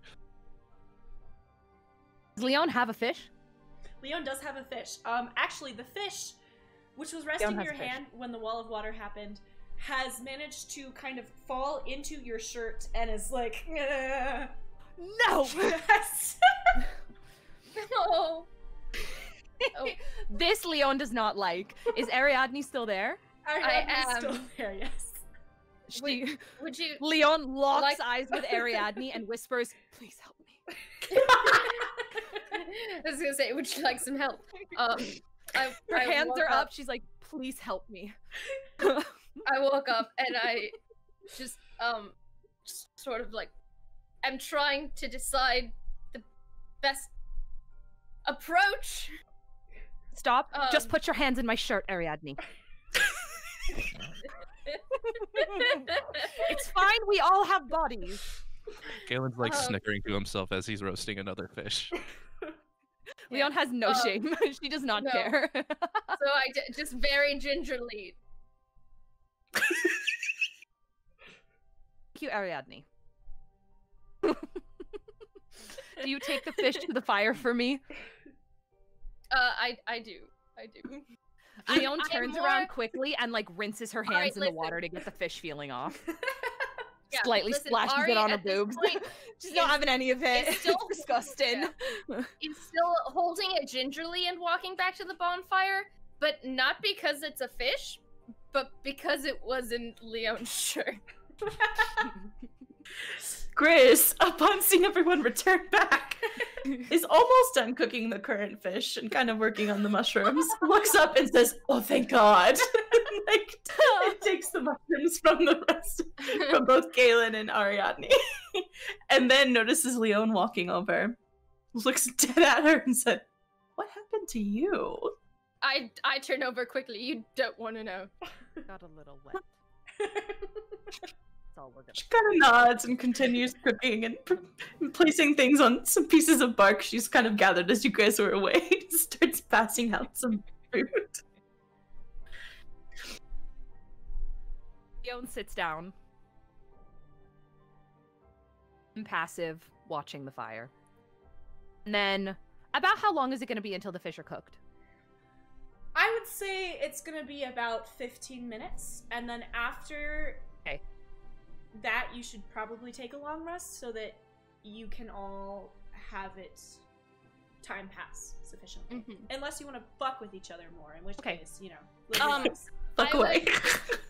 I would like to. Has Gris finished like one fish, like one sort of meal for one of us? Yes. Okay, I'm deciding that one's Galen, and I am ever so slightly over salting it. Do I do sleight of hand? No, I don't think Galen knows enough about cooking to really notice. He tried to roast a fish whole on a stick.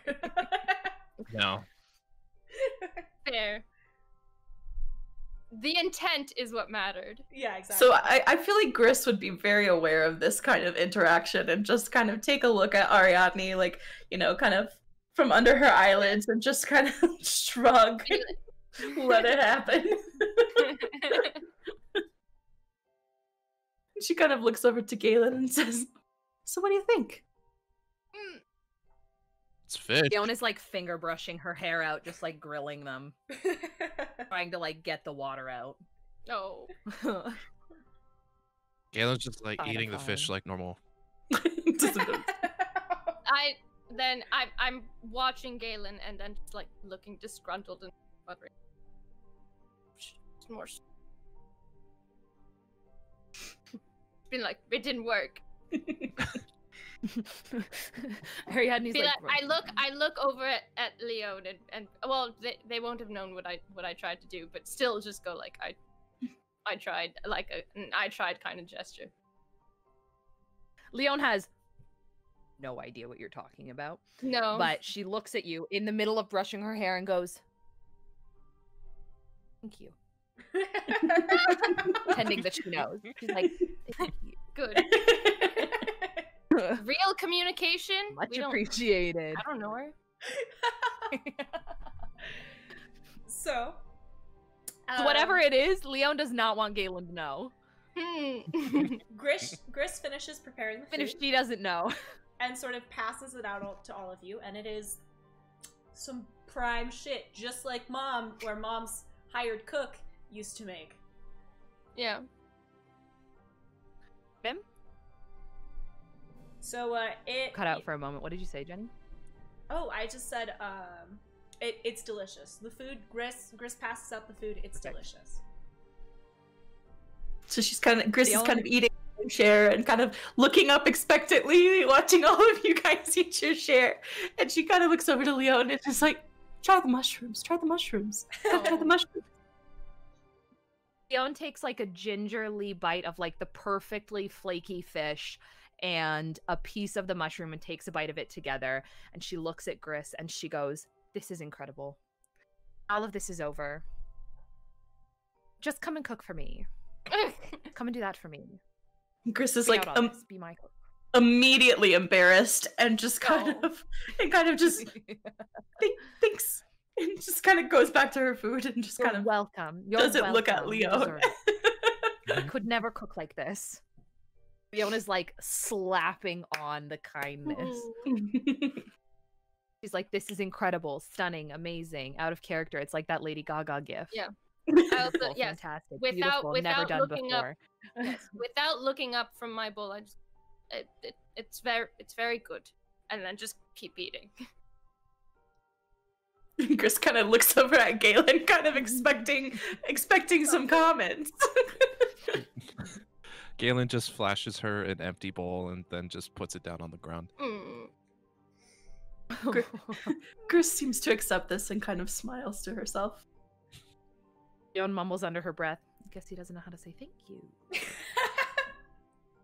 All right, Can I roll a so... check to see if I heard that? Yeah, go for it. I mean, I think you at this point you're all sitting together around the fire. I would assume that you Yeah. heard it. Okay.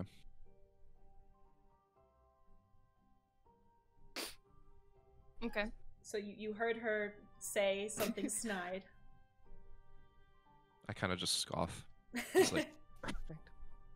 So with your food all finished in your tummies, your tummies, you all are feeling Tums. rather sleepy. You know, yeah, it's the middle of the afternoon, but you've been up pretty much for the last 24 hours, and you've just eaten some really good food. Do you maybe take out your bedrolls and try to catch some sleep in the light of day when it's maybe less dangerous to be sleeping out by the road? Maybe you want to know if people are Feel like that's passing by probably the road. best bet. Yeah. Leon looks at the party and says, "None of us got sleep last night. It's gonna be dangerous at night. I think we should take a rest. I think we should sleep while it's safe, and then we can make our way to Freylin. You know, once we've all rested and are feeling better." Yeah. Gris at this point is Then- kind of sitting there and flexing her bare feet a little bit, admiring the day's dirt as from the walk that they've made, and just kind of immediately whips out her bedroll and starts Yeah. prepping for the night. Oh, Gris is like, baby. Bedtime. "Sleep time, please." Now, Mhm. Ari, as you are all I- preparing for bed, Yes. you sort of cast a look over to Galen, and you notice that he's got sort of like blue-purple bruises around his face, like Mhm. around his eyes, and that his nose is definitely sort of swollen from his earlier encounter that day. Yes. So as everyone is preparing for bed, you kind of note his situation. Okay. Give me a moment.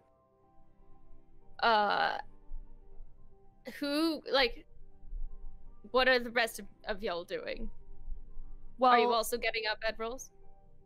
Leon is like very like slowly, gingerly pulling out her bedroll. She's like gingerly unfolding it, like fixing all of the creases, making sure that she's like Oh, goodness. positioning herself close to the fire so that she can keep warm. And you know, she's just like being very meticulous, like if I'm gonna sleep on the ground, it's gonna look good, right? Right. So she's very ginger, but she's listening, she's hearing everything that's going on. It's not like she's like yeeted herself across the clearing. Alright. She's like just unfolding her mat Cool. right next to Gris. Well, knowing what I've just been told, I suggest Ari suggests a watch and just like calmly looks over and says all that said, that it is safer in the daytime. There are those, and just a quick side eye at Galen, that would take advantage of that fact. I suggest a watch. I can take the first one, considering I don't need as much sleep. It's very kind of you, Ariadne. Okay. And then Does I eventually Leon notice the bruise? I mean, yeah, he's Okay. got Eventually, big yeah. I was old gonna say double I black eyes. would have wait unless Leon says something. Just wait until the others sleep and just go, like, save it and offer Galen some medicine. Then I won't say anything. You can. I mean, he did give you fish boobs, so you might be a little angry. Fish boo! That's fair. Okay. That's fair. Okay. Okay. Yeah, you know what? Good point. Leon like starts to like wiggle into her sleeping bedroll, and she looks at Galen and goes, "Still feeling good?" No, you said you felt really good after that fight with the bartender. The bruise is a really dead giveaway that you're feeling great. Just wanted to make sure that you were still feeling really good. Yeah, it's fine. And I start walking towards a tree and start climbing up the tree to rest for the night. She rolls her eyes and like yells up at the tree from him. Are you really not going to take help from anyone? We're fine. I'm fine. And then Galen kind of just like, You could be actually fine instead of like machismo fine. She's like getting a little heated. Gris is kind of like stroking her staff at this point. She takes a lot of care in it, so she's rubbing some sort of oils on it. She's kind of adjusting. She's got some kind of herbs dangling from it, some things like that. She kind of mutters under her breath a little bit. You know, I can cure wounds if you need. Nobody really seems to pay much attention to her, I imagine. Leon puts her hand on her ear and she goes, "Oh, I'm sorry, Grace, what was that?" I can cure wounds if he needs. Wait, oh, Galen, did you hear that? so as this is She's like happening, obnoxiously yelling up at the tree. as this is happening, Galen, so like the tree is like a large tree, and then there's like a branch that breaks off.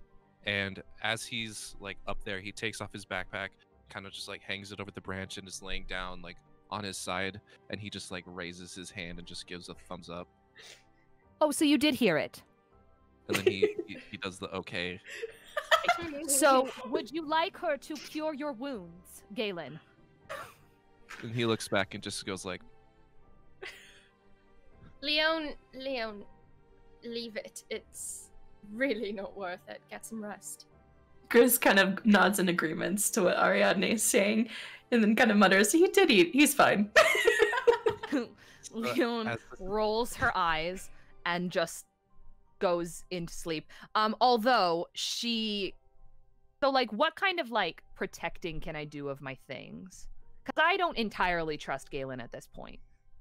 I think the most you could do would be like use a bag as a pillow or something. Say I'm thick, so I could like lay my fat ass on my coin purse. Like, I mean, yeah, you could. It really definitely, depends like, on what you're thinking. Yeah, you could. I also shove the am coin keeping purse. watch, if that helps. Okay. Leon does everything that she can to make sure that her things are safe, including her coin purse. Yeah. so Right. as this is all happening, and like Galen like looks over his shoulder and kind of just is paying attention to what's going on, and when nobody's looking, he reaches into his backpack and takes out a little vial that's this it's like this bright gold kind of liquid. And he just takes a sip of it and then puts it back into his bag and then starts to go to sleep. Can I roll a perception check to see if Gris notices? Sure. Same, considering I'm still awake. But that means that Galen Leon's needs asleep. to. Galen, are you trying to hide this action? Yes. You roll a deception check. The other two roll perception. All right. Leon's just she's off. She's out. She's out like a light, fam. 14. 18 plus 5, 23. Jesus. You're rolling Yeah. some hot numbers. My Yeah. God. 14. My first roll, a 2. Your first roll, an 18. Oh my God. So you don't notice at all. That's fine. Yeah, Galen's sneaky. So everyone sort of passes through the night. The watch changes hands a couple times. Cool. The last person to keep watch is actually Galen. It was supposed to be Leon, but unfortunately she is a very heavy sleeper. And in the course of Gris trying to rise Leon, Galen wakes up and essentially is like, "It's fine, I got it." So the next morning, As they switch, can I have made known very loudly that I am still semi-conscious? yes, absolutely. Be like, not asleep. Just saying. So it is the next morning. You all sleep for a good amount of time, probably about 14 hours. We're calling this a long rest. Especially with the changeover, everyone's trying to get the right amount of sleep with the watches happening. Yeah. It is the next morning at dawn when you all wake. The birds are singing, the river is running, a wagon trundles by, and you all sort of wake up. Galen is awake, standing. Leon stretches. She stretches and sits up. Goes, "Oh God, you're the one who's awake. I'm hungry. We should move. I want food. We can make it to Freylin. We can get breakfast. And we can go to the library." She's like stretching this whole time as she says these things. Galen kind of like snarkily says, "Do you want another fish?" That's... Fish is not a great breakfast food. Not sure about you. I think we've had plenty. Or islands. Gris is like... Oh my god, Leon was like, "I'm gonna pull out a microaggression really fast." That's not how she meant it. That's the thing with the microaggression. She's It's more so not how just you saying mean it. That's fair. That's fair. She's a noble. She's kind of a dipshit. So Galen kind of like cracks his Dipshit, me, knuckles as soon as he dipshit. hears that. Gris, having slept next to Leon, is kind of waking up very groggily for some reason. Looks over at Leon and says, "You toss a lot. You toss and turn and No. toss and turn." And she starts to kind of roll up her bedroll and realign her herbs, and she notices her journal and kind of pays special attention to it before tucking it away. Ari, Leon is does also the same- rolling up her bedroll, but like it's not smooth. It's not a smooth process. You can tell she's like not used to doing this. She's capable, but she's not used to doing it. Right. Moon. Ari's She just get coming she gets it done. coming out of their trance, and just kind of coming back to reality and just sighing at all of them. Like this was not a nightmare. I'm actually here with these people. And no drinks. About how far away from Freylin are we? You should be able to get there in the next 4 hours. Okay. Leon looks at Gris, says, "You like into some berries or something? Is that something you can do? I feel like you're good at that. That's something you can do. If not, that's okay. Don't feel any pressure. But I'm really hungry." Gris smiles knowingly Yeah. and would like to cast Goodberry. Okay. Do I need to roll or am I good? You're good.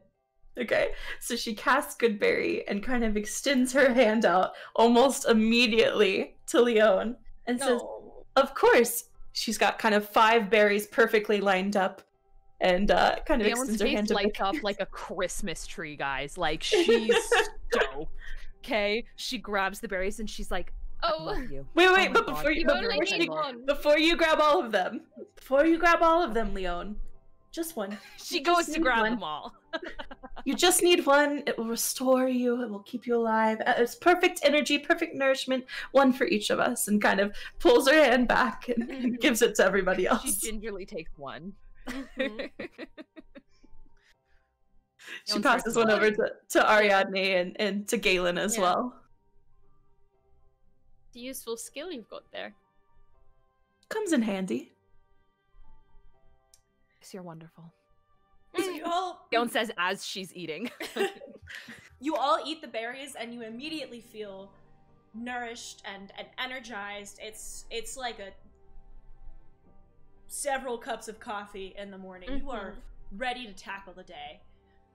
So you continue Got a down the road. 5-hour energy shot, baby. Let's go. Exactly. You continue down the road to the direction of Freylin, which rises from the trees as another walled city. However, these walls are pure white all around the edges with no cracks whatsoever, almost as if they rose from the ground themselves, fully formed. Standing watch at the gate are 2 elves who take a moment and stop you. Mm-hmm. What business have you here? Says Leon one. steps forward. Yeah. And looks at the one who spoke and said, "Hi there. My name is Lady Leon LaBelle. I am looking, myself and my party, we're looking to do some research at the Library of Freylin. I am not asking Yes, you. we're quite excited to Half-Blood. be here. I am asking your small friend and the troll." He points at Galen. Galen sort of like walks up to him and like puts his hand in front of Leon and like looks the guard in the eyes and goes like, "What'd you say?" I meant no offense. I just. Galen stares him down. Oh. What are you? Pay no matter. What of your small friend? Chris kind of looks up, kind of looks around, big confused, is kind of overwhelmed by these big white large buildings and just the fact that there's so much going on, and kind of walks up and says, the library. We'd like to see your library. At this point, the second guard kind of interjects and goes, "Come on now, Jeriel. You can see that there are elves and friends of the elves, and that one is clearly not a troll. Let them in." And so the other guard kind of steps aside and gestures and nods at those of you who pass with an exceptionally Thank more you. friendly nod to Ariadne. Yeah. Galen Leon spits on winks. the guard's shoes who called him a troll. Leon winks at the nice guard. She just goes like, The nice guard's kind of like, Yeah. "Ooh." I just give a rush thank you. And keep walking. Chris says Like, not nothing, even is trying to oblivious, match and continues it. walking. As you pass into the city, you are greeted by a bustling marketplace. Even though it's fairly early in the morning, there are stands everywhere. As you take in your surroundings, a voice calls out, "Lady LaBelle, is that you?" no. Another one of your Leon suitors. looks over. Certainly hope not. Leon mumbles as she turns towards the voice. Facing you She is just looks. a handsome high elf man. He's got just super chiseled face. He's Galen very knows strong looking. He's dressed in the clothes of nobility, and he goes, "Lady LaBelle, your mother has told me all about you." Okay. You are? We will return next week Yeah. at 6 p.m. MST.